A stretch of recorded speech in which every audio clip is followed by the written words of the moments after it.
போதும் போதும் கட்டி அணைச்சது, விடு என்றாள் ஹேமா. ஏன்டி இப்படி இருக்க? கட்டி பிடிக்க கூடாதுங்கிற, முத்தம் கொடுக்க கூடாதுங்கிற, வேற என்னதான் பண்ணுறது என்றான் பிரபு. தண்ணியை மேலே ஊற்றிட்டு நல்லவன் மாதிரி பேசுறியா? எனக்கு தலை காயவே ரொம்ப நேரம் ஆகும்டா. ஏன்டா அப்படி வேண்டாத வேலையெல்லாம் பார்க்குற என்று திட்டினாள். போடி, நீ எப்போ பார்த்தாலும் திட்டிக்கிட்டே இருக்க என்று நைஸாக நழுவ பார்த்தான் பிரபு.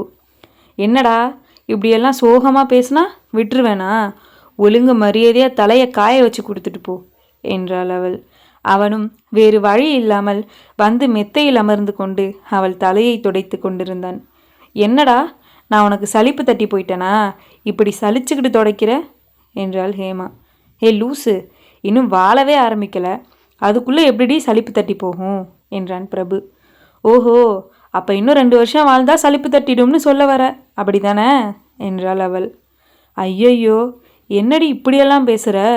நான் ஒரு நாளும் அந்த மாதிரி நினைக்க மாட்டேன். என்றைக்குமே நீ எனக்கு அழுத்து போக மாட்டடி என்றான் அவன். அப்போ ஒழுங்கா தவட்டி விடு என்றாள். அவனும் ஈரம் போக துவட்டி விட்டு சாம்பிராணி புகை காட்டினான். ஹேமாவுக்கு நம்மை இவ்வளவு அன்பாக கவனித்துக் கொள்கிறானே என்று உள்ளுக்குள் சந்தோஷமாக இருந்தது. ஒரு நாள் அன்பா இருக்கிறேன்னு சொல்லி என்னை ஏமாத்திட்டில என்றான் பிரபு. நான் எங்கடா ஏமாத்தினேன்? காலையிலிருந்து அன்பா தான் இருக்கேன் என்றாள். ஆமாம், நல்லா இருந்தப்போ என்று வம்பிழுத்தான். இருவரும் பேசிக்கொண்டிருக்கும் போதே ஹேமாவின் அம்மாவிடமிருந்து ஃபோன் வந்தது. ஹேமாவும் எடுத்து பேசினாள். ஹேமா, நாங்கள் நாளைக்கு வரோன்னு சொன்னேன்ல, ஆனால் வர முடியாதுமா. நான், உங்கள் அப்பா, தங்கச்சி 3 பேர் பழனி போகிறோம். உங்கள் அப்பா ஏதோ வேண்டிக்கிட்டாராம், போயிட்டு வந்து உன்னை பார்க்குறோம் என்றார் ஹேமாவின் அம்மா. ஹேமாவும் சரி, பார்த்து போயிட்டு வாங்க என்று சொல்லிவிட்டு ஃபோனை வைத்தாள். இந்த விஷயத்தை பிரபுவிடமும் கூறினாள். எங்கள் அம்மாவை பார்த்து 3 வாரத்துக்கு மேலே ஆகிடுச்சு, இன்னமும் பார்க்க முடியலை என்று புலம்பினாள். சரி விடு, நம்ம அவங்க வந்ததும் போய் பார்த்துக்கலாம் என்று சமாதானப்படுத்தினான். ஹேமா சோகத்தில் தலையை மட்டும் சரி என்று அசைத்தாள். ஏண்டி இதுக்கெல்லாம் சோகமாகிற? நம்மளும் வேணா எங்கேயாவது போகலாமா என்று கேட்டான் பிரபு. நம்ம எங்கே போகிறது என்றாள் அவள். ஹனிமூன் போகலாம் என்றான். ஹனிமூனும் வேண்டாம், ஒன்றும் வேண்டாம் என்றாள். பொண்டாட்டி, ஏன்டி மூஞ்சியை தூக்கி வச்சுக்கிற? அவங்க வந்ததும் நம்ம போய் பார்க்க போகிறோம், இதுக்கு இவ்வளோ சோகமா என்றான் அவன். ஹேமாவும் ஓரளவுக்கு சமாதானமானாள். சரி வா, ஹாலுக்கு போகலாம். நீ இங்கேயே இருந்தா இதை பற்றியே யோசிப்ப, வா என்று அவளை ஹாலுக்கு அழைத்து சென்றான். டிவியை போட்டுவிட்டு இருவரும் சோபாவில் அமர்ந்தனர். ஹேமா மெய்மறந்து டிவியை பார்த்து கொண்டிருந்தாள். பிரபு டிவியை பார்க்காமல் ஹேமாவையே பார்த்து கொண்டிருந்தான். நீண்ட நேரம் கழித்துதான் கவனித்தாள் ஹேமா. டேய், என்ன இப்படி பார்க்குற? இதுக்கு முன்னாடி நீ என்னை பார்த்ததே இல்லையா என்றாள். ஆமாம், பார்த்ததே இல்லை என்று சோபாவிற்கு இடையே கையை விட்டு அவள் இடுப்பை கிள்ளினான். இவன் ஏதோ செய்ய போகிறான் என்று தெரிந்து கொண்ட ஹேமா எழுந்து வெளியே சென்றாள். அவள் சென்றவுடன் பிரபுவும் பின்னாலேயே சென்றான். ஏன்டா எங்கே போனாலும் பின்னாடியே வர என்று கேட்டாள் ஹேமா. அப்போ நான் தூக்கிட்டு போகிறேன், நீ வா என்று அவளை தூக்கிவிட்டான். எங்கே தூக்கிட்டு போற என்று அவள் கேட்க எதுவும் சொல்லாமல் அவளை ரூமுக்கு தூக்கி சென்றான். மெதுவாக அவளை மெத்தையில் அமர வைத்து, கிளம்பு, இப்போ நம்ம வெளியே போகிறோம் என்றான். எங்கே போகிறோம் என்றாள் அவள். அதெல்லாம் சர்ப்ரைஸ், நீ கிளம்பு என்றான். இன்னைக்கு ஒரு நாள் மட்டுமே நான் 3 தடவை ட்ரெஸ் மாற்றிட்டேன், நம்ம வேணால் நாளைக்கு போகலாமா என்றாள் அவள். அதெல்லாம் இல்லை, இப்போதான் போகிறோம், நீ கிளம்பு என்று பேசிக்கொண்டே அவனும் கிளம்ப ஆரம்பித்தான். சிறிது நேரத்திலேயே இருவரும் கிளம்பி காரில் ஏறினர். இப்போ அது சொல்லுடா, எங்கே போகிறோம் என்றாள். வாடி சொல்கிறேன் என்று சொல்லிக்கொண்டே அழைத்து சென்றான். காரை ஒரு நகை கடையில் நிறுத்தினான். இங்கே ஏன்டா கூட்டிகிட்டு வந்த என்றாள் ஹேமா. உனக்கு நகை வாங்க தான். இதுக்கு முன்னாடி நீ எப்படி இருந்தியோ எனக்கு தெரியாது, ஆனால் நீ என்கிட்ட வந்ததுக்கப்புறம் எதுவும் இல்லாமல் இருக்கக்கூடாது. உன்கிட்ட நகை கொஞ்சமாக தான் இருக்குது, அதான் உன்னை இங்கே கூட்டிகிட்டு வந்தேன் என்றான். எனக்கு நகையெல்லாம் பிடிக்காது பிரபு, வேண்டாம் என்றாள் அவள். எங்கேயாவது பெரிய பெரிய விசேஷத்துக்கு தேவைப்படும்டி, வாங்கிக்கோ என்றான் அவன். ஹேமாவும் சரி என்று கூறி நகை கடைக்குள் நுழைந்தாள். உனக்கு என்னென்ன பிடிச்சிருக்கோ எல்லாத்தையும் வாங்கிக்கோ என்றான் பிரபு. ஹேமாவும் கொலுசு, வளையல், தோடு என ஒவ்வொன்றாக பார்த்து கொண்டிருந்தாள். பிரபுவும் 5 பவுனுக்கு தனியாக ஒரு செயினை எடுத்தான். அதை பார்த்த ஹேமா, இதை ஏண்டா எடுக்கிற என்றாள். அது ஒன்றும் இல்லை, உங்கள் அப்பா அம்மா எல்லாரும் வந்ததும் உனக்கு தாலி பிரித்து போடலாம்னு இருக்கேன், அதான் என்றான். ஹேமாவும் சரி சரி நல்ல டிசைனாக எடு என்று மீண்டும் ஒவ்வொரு நகைகளாக பார்க்க தொடங்கினாள். இறுதியாக நிறைய நகைகளை எடுத்து வைத்துக்கொண்டு, பிரபு இதில் உள்ள எல்லா டிசைனும் எனக்கு பிடிச்சிருக்கு. இதில் கொலுசு, வளையல், நெக்லஸ் எல்லாமே இருக்குது. உனக்கு எது பிடிச்சிருக்குன்னு சொல்லு, அதையே வாங்கிடுவோம் என்றாள். அப்போ சரி, எல்லாத்தையும் பேக் பண்ணுங்க என்றான் பிரபு. டே நீ என்ன லூஸா? இவ்வளோ நகையை வச்சு நான் என்ன பண்ண போகிறேன் என்றாள் ஹேமா. இதில் உள்ள எல்லா டிசைனும் பிடிச்சிருக்குன்னு நீ தானே சொன்ன. உனக்கு பிடிச்ச எல்லாமே உனக்கு கிடைக்கணும், அதான் எல்லாத்தையும் வாங்குறேன் என்றான். ஹேமா எவ்வளவோ சொல்லி பார்த்தும் பிரபு கேட்கவில்லை. மொத்த விலை 40 லட்சம் வந்தது. சரியாக 50 பவுன் நகை அதில் இருந்தது. விலையை கேட்ட ஹேமா, வேண்டாம் பிரபு என்றாள். சும்மா இருப்பாப்பா, எல்லாம் எனக்கு தெரியும் என்று மொத்த காசையும் செக்காக கொடுத்துவிட்டு நகையை வாங்கி கொண்டு ஹேமாவையும் அழைத்து கொண்டு வீட்டிற்கு கிளம்பினான். வீடு திரும்பும் வழியெல்லாம் ஹேமா பிரபுவை திட்டிக் கொண்டே வந்தாள். அவனும் திட்டு வாங்கி கொண்டு அமைதியாக வந்தான். வீடு வந்தவுடன் அனைத்து நகைகளையும் பீரோவில் வைத்துவிட்டு தங்க கொலுசை மட்டும் கையில் எடுத்தான். ஹேமா மெத்தையில் அமர்ந்து கொண்டு கத்திக்கொண்டே இருந்தாள். அவள் அருகில் சென்ற பிரபு சடாரென அவள் உதட்டில் முத்தமிட்டான். இதை பார்த்த ஹேமா சிறிது நேரம் அதிர்ச்சியில் உறைந்து போனாள். அவள் கால்களை தூக்கி அந்த கொலுசை போட்டுவிட்டான் பிரபு. அதிர்ச்சியில் இருந்தவளின் கன்னத்தை தட்டி, என்னடி கொலுசு நல்லா இருக்கா என்றான். நீ என்னடா இப்படி சொல்லாமல் கொள்ளாமல் முத்தம் கொடுத்துட்ட என்றாள் அவள். ஆமாம், சொல்ல சொல்ல கேட்காம பேசிக்கிட்டே இருந்த, அதான் கொடுத்தேன் என்றான் அவன். மீண்டும் இவ்வளவு நகை தேவையா என்று பேச ஆரம்பித்தாள் ஹேமா. ஆமாம் தேவைதான், இப்போ இல்லைனாலும் என்னைக்காவது உதவும், நீ சும்மா இரு என்று அவளை ஆசுவாசப்படுத்தினான். அவளும் சற்று அமைதியடைந்து, இந்த கொலுசை போட்டுக்கிட்டு எப்படி நடப்பேன், காணா போயிடுமோன்னு பயமாக இருக்கு என்றாள் ஹேமா. இப்படியெல்லாம் பயந்தா எந்த நகையும் போட முடியாது என்றான் பிரபு. சரி விடு, இதை பற்றி இனிமேல் பேசி என்ன ஆக போகுது என்றாள் அவள். நான் எங்கடி பேசினேன், நீ தான் இவ்வளவு நேரமாக இதை பற்றி பேசிக்கிட்டு இருக்க என்றான் அவன். சரி விடு, வேறு ஏதாச்சும் நல்லதாக 4 வார்த்தை பேசு என்றாள் அவள். நல்லதா பேசணுமா, நான் நிறையவே பேசுவேனே என்று சொல்லிக்கொண்டே ஹேமாவின் காதில் ஊதினான். டேய் கூசுதுடா, தள்ளிப்போ என்றாள் அவள். கூசட்டும்னு தாண்டி ஊதுன, வா பக்கத்தில் என்றான். பொடா லூசு என்று சொல்லிக்கொண்டே எழுந்தாள் அவள். ஹே வாடி என்று அவள் இடையை பிடித்து இழுத்து முத்தமிட்டான். விடுடா, உனக்கு எப்போ பார்த்தாலும் இதே வேலை தான் என்றாள் அவள்.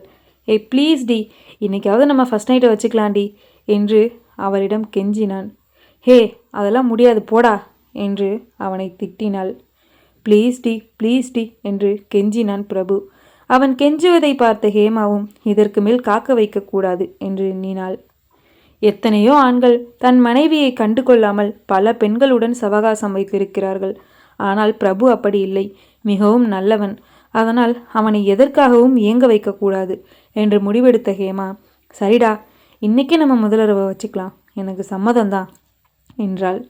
இதை கேட்ட பிரபு அதிர்ந்து போனான். ஹே நீயாடி இப்படி பேசுகிற, திருந்திட்டியா என்றான்.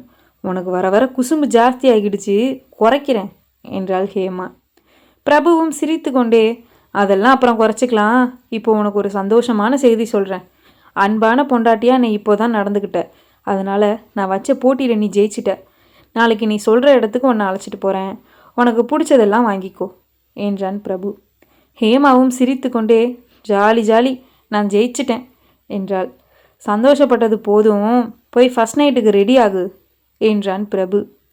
நீ போய் முதல்ல ரெடியாகு, நான் அப்புறம் ரெடி ஆகிறேன், எனக்கு அலுப்பாக இருக்குது என்றாள் ஹேமா. சரி நானே ரெடி ஆகிறேன் என்று கூறிவிட்டு குளிக்க சென்றான் பிரபு. ஹேமா மெத்தையில் அமர்ந்து கொண்டு டிவி பார்த்து கொண்டு இருந்தாள். பிரபுவும் குளித்துவிட்டு துண்டை கட்டி கொண்டு வந்தான். அவ்வளோதான், நான் குளிச்சிட்டேன், நீ போய் குளி, நான் போய் பூ பழம் எல்லாம் வாங்கிட்டு வரேன் என்றான். ஹேமாவும் குளிக்க சென்றாள். பிரபு விறுவிறுவென வேஷ்டி சட்டையை அணிந்து கொண்டு வெளியே வந்தான். காரை எடுத்துக்கொண்டு கடைக்கு கிளம்பினான். கடையில் உள்ள அனைத்து வித பூக்களையும் பழங்களையும் வாங்கி கொண்டு வீடு திரும்பினான். அனைத்தையும் அலங்காரம் செய்து விடலாம் என்று ரூமிற்குள் நுழைந்தான். ஹேமா அங்கே இல்லை. ஓஹோ, முதலிரவு என்று நல்ல தேய்ச்சி குளிக்கிறியா?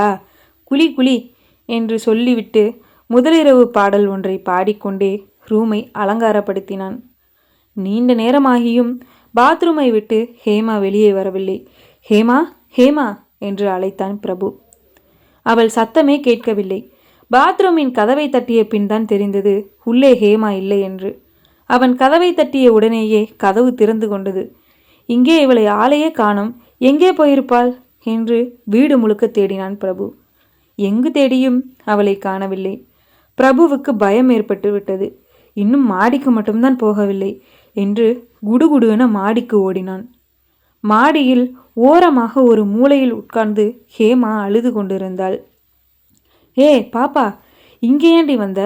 உன்னை காணும்னு நான் பயந்து போயிட்டேன்டி என்று அவள் பக்கத்தில் சென்றான். அவள் பதில் ஒன்றும் பேசாமல் கண்கள் சிவந்து போய் நின்றாள். என்ன பாப்பா, அழுவுறியா? என்னாச்சு என்று பயந்து போய் கேட்டான் பிரபு. அவன் கேட்டதுதான் குத்தம் என்று ஓவென அழத் தொடங்கினாள் ஹேமா. ஏண்டி அழுவுற? எனக்கு பயமா இருக்குடி, சொல்லுடி என்றான் அவன். அழுதபடியே அவனை கட்டி பிடித்து கொண்டாள் ஹேமா. அவனும் அவள் முதுகை பற்றினான். சரி, இப்போவாச்சு சொல்லு, என்னாச்சு என்றான் பிரபு. அவளும் அழுது கொண்டே, சாரிடா, இன்னைக்கு நமக்கு ஃபர்ஸ்ட் நைட் நடக்காது, எனக்கு மாதவிடாய் வந்துருச்சு என்றாள். சீ, இதுக்கு தான் அழுவுறியாடி? நான் கூட என்னமோ ஏதோன்னு பயந்து போயிட்டேன். லூசு, இதுக்கு ஏண்டி அழுவுற என்றான் அவன். இல்லை, நீ ஆசையாக இருந்திருப்ப, உன்னோட ஆசையை நான் கெடுத்துட்டேன்ல, அதான் என்று சொல்லிக்கொண்டே மீண்டும் அழுதாள். தயவு செஞ்சு அழுகாதடி, இதெல்லாம் சாதாரண விஷயம், இதுக்கு போய் ஏன் அழுவுற? இது இயற்கை, இதை யாராலும் தடுக்க முடியாது. இதை நினச்சி நான் வருத்தப்படவும் இல்லை. இந்த மாதிரி நேரத்தில் நீ அழுகவே கூடாது, ரெஸ்ட்டு தான் எடுக்கணும். மூஞ்சியை பாரு, அழுது அழுது மூக்கு கண்ணெல்லாம் வீங்கி போயிருக்கு. வா, கீழே போகலாம் என்றான். எனக்கு வயிறு வலிக்குது, படி இறங்கி வர முடியாது, நீயே தூக்கிட்டு போ என்றாள் அவள். பிரபுவும் அவளை மார்போடு அணைத்து நெற்றியில் முத்தமிட்டு அவளை தூக்கினான். மெதுவாக படியில் இறங்கி அவளை மெத்தையில் படுக்க வைத்தான். நீ இங்கேயே இரு, நான் வந்துடுறேன் என்று சொல்லிவிட்டு மெடிக்கல் ஷாப்பிற்கு சென்றான். அங்கே பெண்கள் மாதவிடாய்க்காக பயன்படுத்தும் சிலிக்கான் பையை வாங்கி வந்தான். சமையலறைக்கு சென்று அதில் வெந்நீரை ஊற்றி ரூமிற்கு எடுத்து சென்றான். மெத்தையில் படுத்திருந்த ஹேமாவின் வயிற்றில் வைத்தான். இதை வச்சுக்கிட்டா வலி தெரியாதுடி, சீக்கிரம் வலி குறையும் என்றான் அவன். ஹேமாவும் தேங்க்ஸ்டா என்றாள். புருஷங்கிட்ட எதுக்கு தேங்க்ஸ் எல்லாம் சொல்கிற என்றான் அவன். சாரிடா, எவ்வளோ டெக்கரேஷன் பண்ணி எல்லாம் என்னால் வீணாக போயிடுச்சுல என்றாள். எனக்கு ஃபஸ்ட் நைட்டை விட நீ தான் முக்கியம், கடைசி வரைக்கும் என்னை இப்படியே இருக்க சொன்னாலும் கூட நான் இருப்பேன் என்றான் பிரபு. கவலைப்படாதடா, கடைசி வரைக்கும் இருன்னெல்லாம் சொல்ல மாட்டேன், இன்னும் 5 நாள் தான் என்றாள். பிரபுவும் சிரித்து கொண்டே தலையை ஆட்டினான். நீ சாப்பிடவே இல்லை, உனக்கு நான் போய் சாப்பாடு எடுத்துகிட்டு வரேன் என்றான் அவன். இல்லைடா, எனக்கு பீட்சா சாப்பிடணும் போல இருக்கு, வாங்கி தரியா என்றாள். இந்த நேரம் அப்படி தாண்டி தோணும், இரு நான் ஆர்டர் போடுறேன் என்று ஃபோனை எடுத்து ஆர்டர் போட்டான். அது வர 1/2 மணி நேரம் ஆகும், நம்ம ஏதாவது படம் பார்ப்போம் என்று சொல்லி ஒரு படத்தை போட்டான் பிரபு. ஹேமாவும் பிரபுவின் மடியில் படுத்து கொண்டாள். அவனும் அவள் தலையை கோதிக்கொண்டே படத்தை பார்த்தான். திடீரென எழுந்து, ஏண்டா உனக்கு என் மேலே கோபம் எதுவும் இல்லைல்ல, ஏன்னா நீ எவ்வளோ ஆசையாக இருந்தேன்னு எனக்கு நல்லா தெரியும் அதெல்லாம் என்று அவள் சொல்லும் போதே அவள் வாயை புத்தினான் பிரபு. எனக்கு எந்த கோபமும் இல்லை, நான் எப்பவும் போல தான் இருக்கேன், இதுக்கெல்லாம் எவனாவது வருத்தப்படுவானா என்றான் அவன். ஹேமாவுக்கு அப்போதுதான் நிம்மதி வந்தது. இவர்கள் பேசிக்கொண்டிருக்கும் வேளையில் பீஸாவும் வந்துவிட்டது. பிரபு கீழே போய் அதை வாங்கி கொண்டு வந்தான். எழுந்திரு பாப்பா, சூடாக சாப்பிட்டாதான் நல்லா இருக்கும் என்று அவளை எழுப்பினான். இருவரும் பெட்டில் அமர்ந்து கொண்டே படத்தை பார்த்து கொண்டு சாப்பிட்டனர். சாப்பிட்டு முடித்தவுடன் தட்டை கொண்டு போய் சமையலறையில் வைத்துவிட்டு வந்து ஹேமாவை மீண்டும் மடியில் படுக்க வைத்து அவளுக்கு தலை கோதிக்கொண்டு மீண்டும் படம் பார்க்கத் தொடங்கினான். வயிறு வலியில் அவதிப்பட்ட ஹேமா அவன் தலை கோதியதால் அந்த சுகத்தில் அவன் மடியிலேயே உறங்கிவிட்டாள். அவள் உறங்கியதைக் கண்ட பிரபுவும் டிவியையும் லைட்டையும் அணைத்துவிட்டு அவளை தலையணையில் படுக்க வைத்துவிட்டு அவனும் அவள் பக்கத்திலேயே உறங்கினான். பாகம் 7 சந்திப்போம். நன்றி.